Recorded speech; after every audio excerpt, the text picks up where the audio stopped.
Thanks for the intro. For the record, I do have the shovel, it's just in the back of the truck. So in case anybody wants to hold me accountable, it's here. Yeah, so really, when I talked to Diane about coming up here to kind of share, really what I have to share is the journey I've been on with working with lots of farmers, not just in Minnesota, but really across the Midwest. So you'll see some of that here in a minute, and a little bit of, well, let's see where we're going. So this is kind of a outline where we're going. I have the nice job of keeping you all awake. And Dave told me he does have a cattle prod in the back of his car, so in case we need anybody to, wake up. But really, I wanted to kind of address some of the challenges or reasons that I hear that covers don't work up here. Why we can't no-till, why we can't get covers seeded. And so I'd like actually, if you guys have ideas or have heard things, maybe yourself, experienced, to throw those out there. I'm all for questions along the way too. Then I have a handful of really neat success stories, again, not just from Minnesota, but across the Midwest, because I do work with farmers all across Minnesota, the Dakotas, and Wisconsin. So let's see, some tools, and then kind of towards the end, some opportunities. And so I'll give you a little intro besides what Diane said. So these are, let's see if I can get the pointer to work. So here are 4 of the 5 kids. That was from this past spring, working on the no-till drill, cleaning it because it was a little bit sticky that day. Sorry, I'm not trying to, maybe I should go over here so you guys can see better. So the family picture is in one of our pollinator fields. That was one of our custom grazing fields that we not only use for photography, because that's the on-farm income, but also graze the cattle through it, and also our pigs. I do a fair amount of things on YouTube, just sharing people's stories, what's working, what's not so working, and then like she said, Heart and Soil Ridge is the name of our farm, and then Soil Keepers is my education consulting company. So I start out here with a question. How does soil health pay huge dividends in a high input year? And the reason I put this question in is because this question comes up an awful lot as of late. Talked to Dave a little bit about fertilizer prices in the last month or two, and just commodities, and boy, it's been quite a fluctuating year. So how do we make soil health pay? How do I justify the cover crop seed?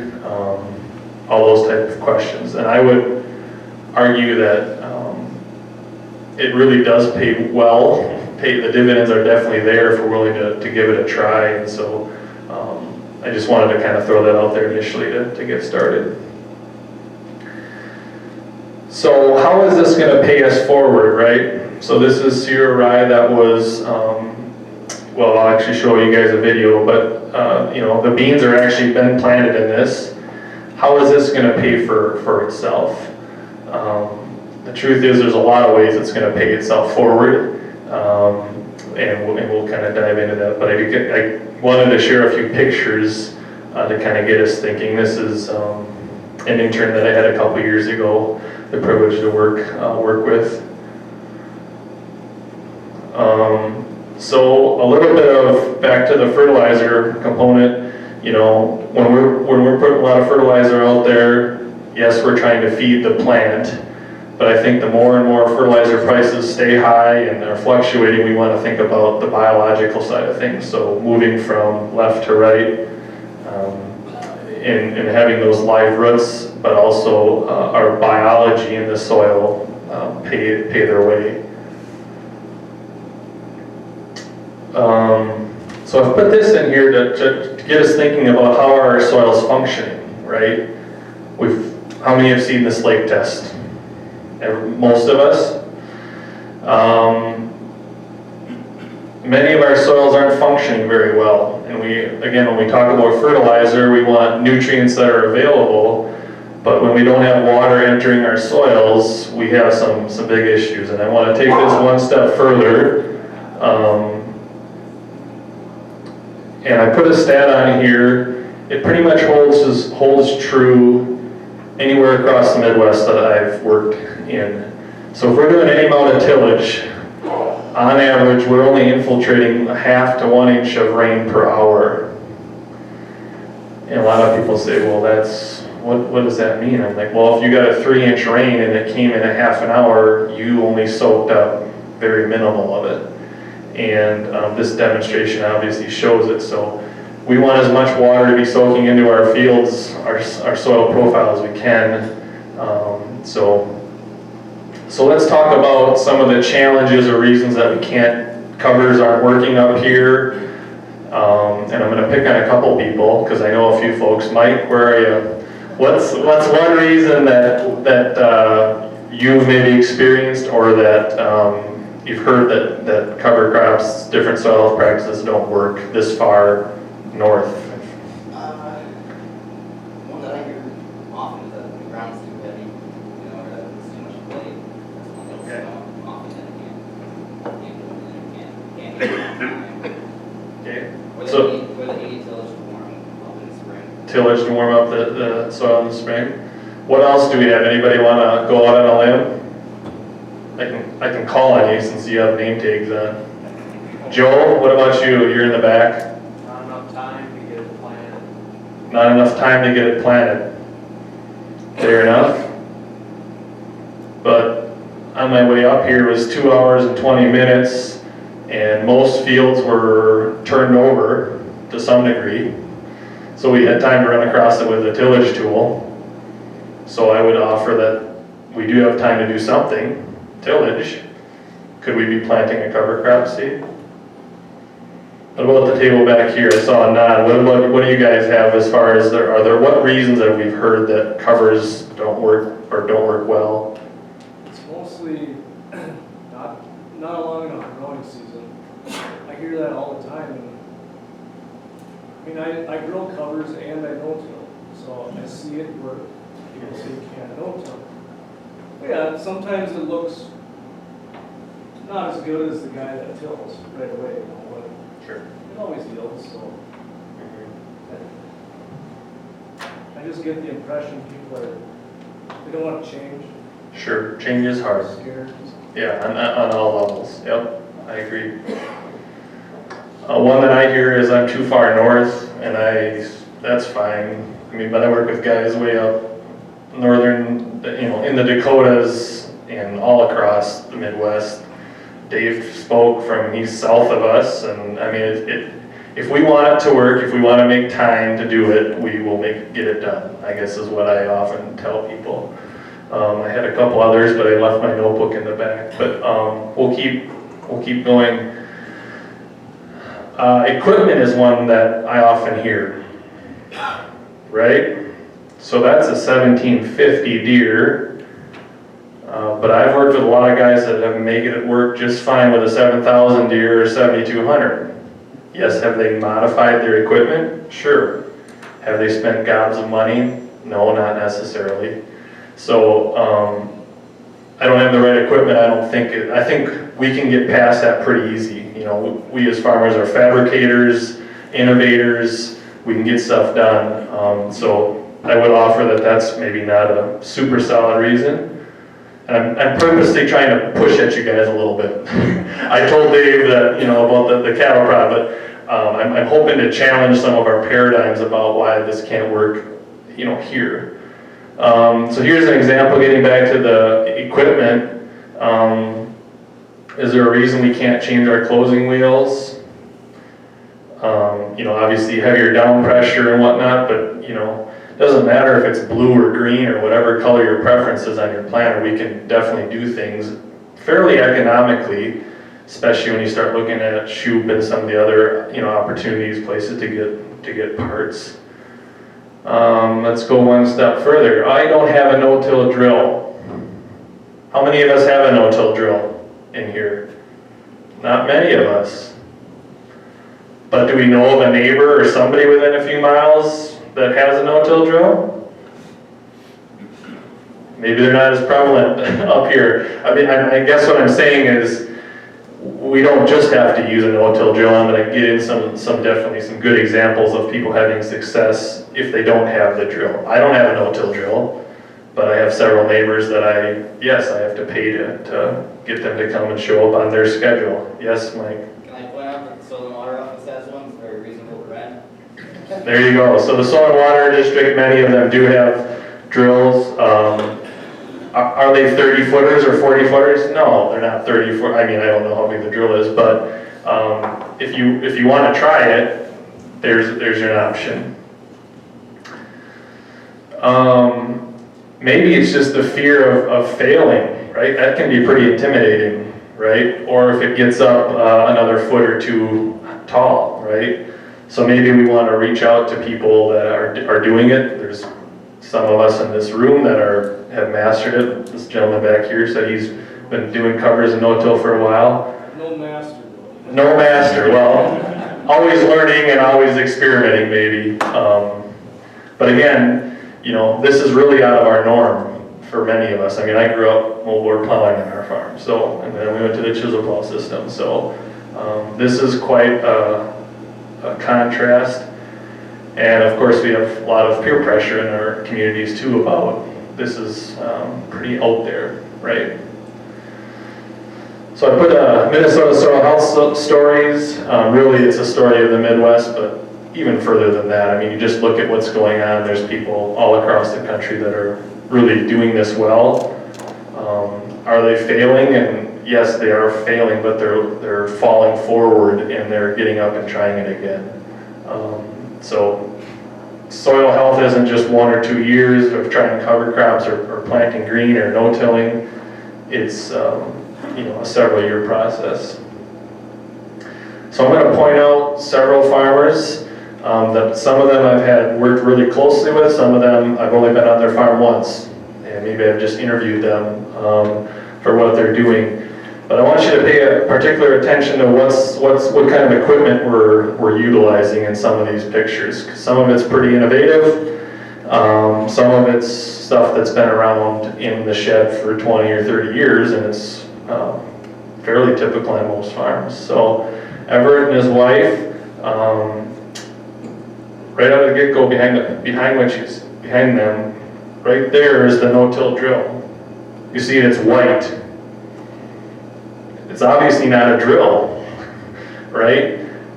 He doesn't own a no-till drill, he owns a conventional grain drill, but he is able to use, again, that's the co-ops, he doesn't own it, so he's spreading potash and rye in the fall. That's how he applies 800 acres of cover crop every year, and then hits it with a vertical tillage tool. And then obviously the other pictures here, planting corn and planting beans. It's not all roses, obviously. There's not a whole lot of cover there, but again, he's going to wait about 10 days, 2 weeks before he terminates that. So Everett's a guy I worked with. Was one of the biggest naysayers, and we got him to try 40 acres away from everybody else. Nobody could see it, and like I said, now it's every acre is cover cropped, corn, soybeans. And he got up and spoke, it was about a month ago when Ray Archuleta was here. We were doing a little tour, and he said publicly right after lunch, he said, I used to be happy with $50 to $100 net per acre. He said, now I expect $400 to $500 because of what he's been doing. So I think there are some ways to make some money with soil health practices. Anybody have let's go back one page here. Anybody have a Gandy in the room? Couple of them? It's not here yet. It's not here, it's been ordered probably last fall. December, yeah. So here's a way to plant cover crop seed. I don't know, people say, well, what is that? That looks like a lot of work. Well, here you have Mike and Mark Stokes, about 1,300 acres. They bought their first drill 2 years ago. They've been using this setup for, I think, 4 or 5 years, and they've been cover cropping, I think, for 10 previous to that, and we'll show a couple pictures. So I have a video, let's see if it rolls here. My volume's not working with us, but that's okay. So father-son team, 14 or 1,500 acres, something like that, I can't remember. I have a couple of pictures of it. So we are using air to blow on our cover crop seed right underneath the snoots. About 40 pounds the acre. People say, well, man, it takes time to fill up. Well, depending on how your corn's running, it doesn't take really all that long if you have a tender, and you just, they can go anywhere from like 10 to 12 acres on a fill. And again, this is how they're doing it with no extra labor. And I've ridden along with them many a times. That's how they harvest. I do have several videos of this that I put on YouTube, but here's the result. Oh, let's go back one page here. That's looking pretty good in my opinion, especially when I've seen them do it in early December on snow. So, I don't know if this is going to play or not. Let me just try this. This is the funny one.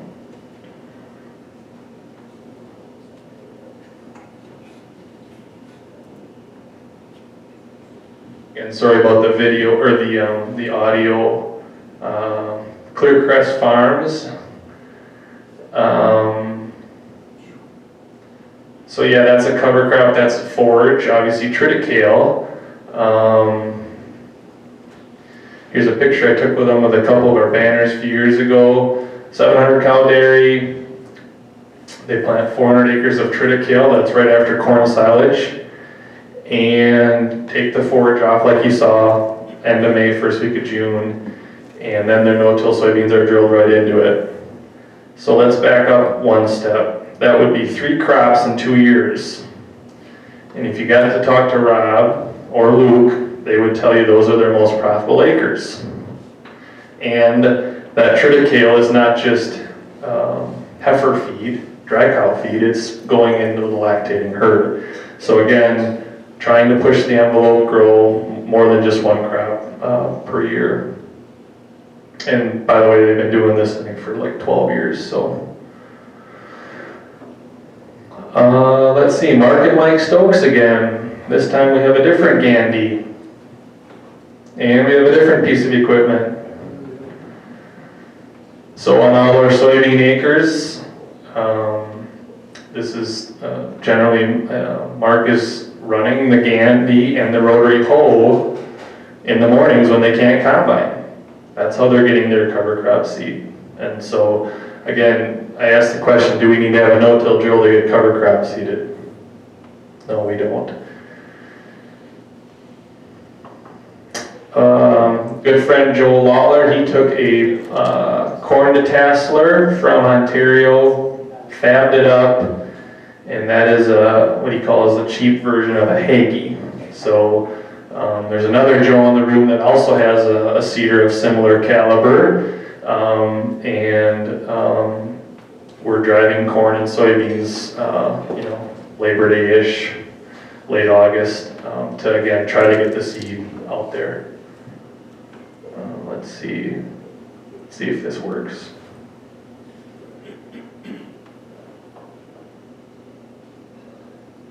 We don't move that fast in the fields, thankfully.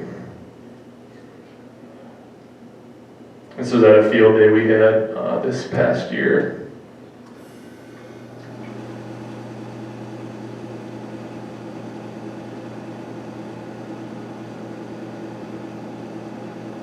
So is it a perfect tool? No, but it's one of the tools that we have in the toolbox. Do we run over some crop? Yes, we do run over some crop. Do you run over crop when you spray? Yep. I don't know. Gotta be careful how we look at stuff. Let's try to have an open mind, I guess. Here's a view from in the standing corn. Here's I would say, a very successful interseeding. Do they all look like that? Absolutely not. done some, I think 4 or 5 years ago, and we didn't get any rain for like 3 weeks, and you wouldn't have seen us anything. That's part of learning and trying some of these things. Let's see, this is a young guy, Sheldon, I showed him before. Again, here we have the rotary hoe, but before we bring the rotary hoe through, we spin on seed with a broadcast spinner. And this was actually owned by a soil and water district in an adjoining county that he went and got and used. And then just tickled it a little bit with the rotary hoe. Yep, he is standing or kneeling in some 60-inch corn, did it on a bunch of 60 and a bunch of 30 to compare and contrast. Myron and Michael Silling, they've been no-tilling for quite a while. And one of the most profitable farmers I've gotten to learn alongside, and really wants to think outside the box and make cover crops work. That's an interesting site if we've never planted that before, and I would encourage us to be out there terminating that before if it's our first year for sure. Let's gain some confidence. Let's see, just another version of interseeding. This is Tom Cotter's by Austin, but again, work with farmers all over the Midwest that are doing it. Primarily the benefit is these girls down here, but there are other benefits, especially if we can maintain yield. And there's a lot of studies out there showing 60-inch corn, 30-inch corn that's interseeded. Usually there is a small yield penalty, but again, if you lose 5% of your yield, but you can save a month's worth or 2 months worth of hay feeding, depending on how big your herd is and how many acres, that can add up pretty quick. And then also the fertilizer, the nutrient benefits that are coming from this for the following year. Just a couple other pictures of what it can look like. This is my neighbor's 60-inch corn. Here's some of the goods. Yeah, there's some feed out there, not just again for cows, but for the underground herd. Here's a Mennonite guy I worked with near Wausau. Oops, well, it keeps jumping on me. Rescued this from, it was on its way to scrap and modified it. And these guys are doing it with steel wheel tractors because that's just part of their community. So again, let's be willing to think outside the box. So again, I want to kind of keep hitting on some of the tools because I think it's important. If you guys have any questions, feel free to jump in at it. This picture, I put just a handful of seed. It's hairy vetch and some rape, I think, and all of us here rye, but that really is a tool, but it doesn't do us a whole lot of good unless it's in the soil and interacting with it and feeding the soil biology. So again, seed is a tool. No-till drill is the tool. We show this is Everett's VT with the fertilizer buggy in the background as a tool. What about this? I hear an awful lot that we can't make this work. That's a brand new drill. This guy's doing it not only on his own farm, but for his community.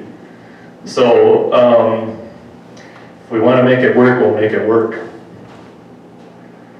Again, some different interseeders, just showing some different options. Show Joe's rig. Joe Jarek, how far do you live from here?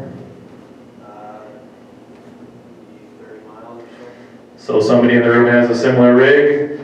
If you want to try it, talk to them. It is season of mud right now, at least my cattle are showing me that. Let's see, it's jumping on me. But rye not, and that's intentional. Why not try some rye out, especially if we're, sorry, it keeps jumping.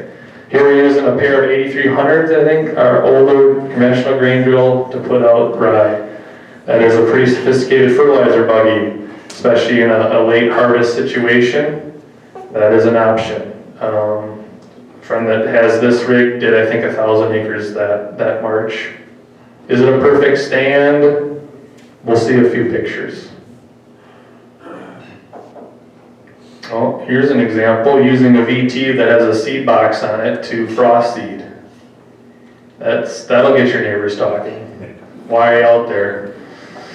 Yeah, that'd be like somebody a few days ago being out in the field on a frosty morning, putting seed down. Here's a result. Actually from this rig. This is Mike Unruh's rig. It's not what happened is he was trying to climb the hill and he made one pass and that was as far as he got because it was greasy and still had some snow. So is it perfect? No, but again, we're after trying to have live roots out there so and stimulate the biology. Now this is frost seeded. What do we notice? Oh, it's so fast. I have a timer on it. That is significant. That is really significant. For the first week of March, I think it was like the 6th or the 7th, I want to say. That's my hand. I forget the date that I took that picture. But those roots, we don't give enough credit for what's going on below, really. Here's another axis in our part of the country. Mike Unruh bought this rig. He is doing this in front of, we have a fair amount of dairy guys, so they are using this rig in front of Manure Incorporation. And they just bought it, but I think he did like 400 acres with it this past fall, but up to a 90-foot spread pattern. So again, he's an entrepreneur. He's looking for opportunities. When guys say they don't have time to do it because they're busy chopping or injecting manure, he's out there running a business doing, I don't know, I think he did 5,000 acres of cover crop seeding this past year. We have more tools, old drills. We could show picture after picture. So I am a grazer, and I put this picture in there because there's lots of different tools at play. First off, polywire temporary fence, but Mike has cattle, no cattle. Okay, what's the density here? What kind of stock density? Anybody want to throw a number out on what kind of animal impact we have per acre right there?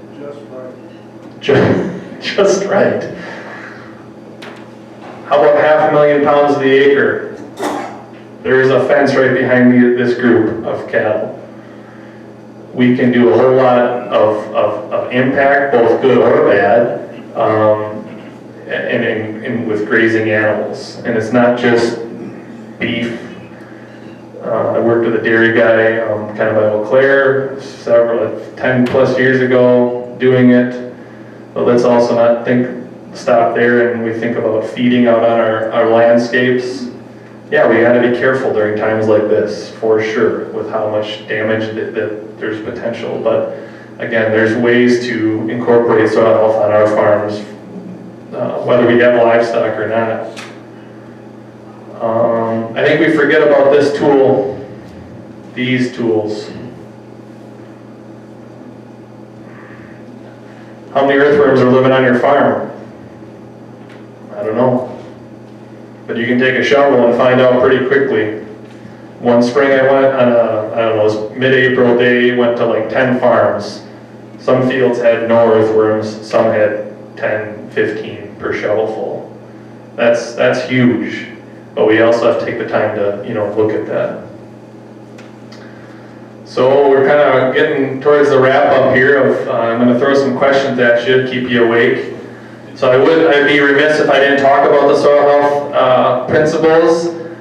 I guess what I'm going to say is, without going into them, and I know Dave hit on lots of different components and showed those, take some time to study them and to learn more about them, right?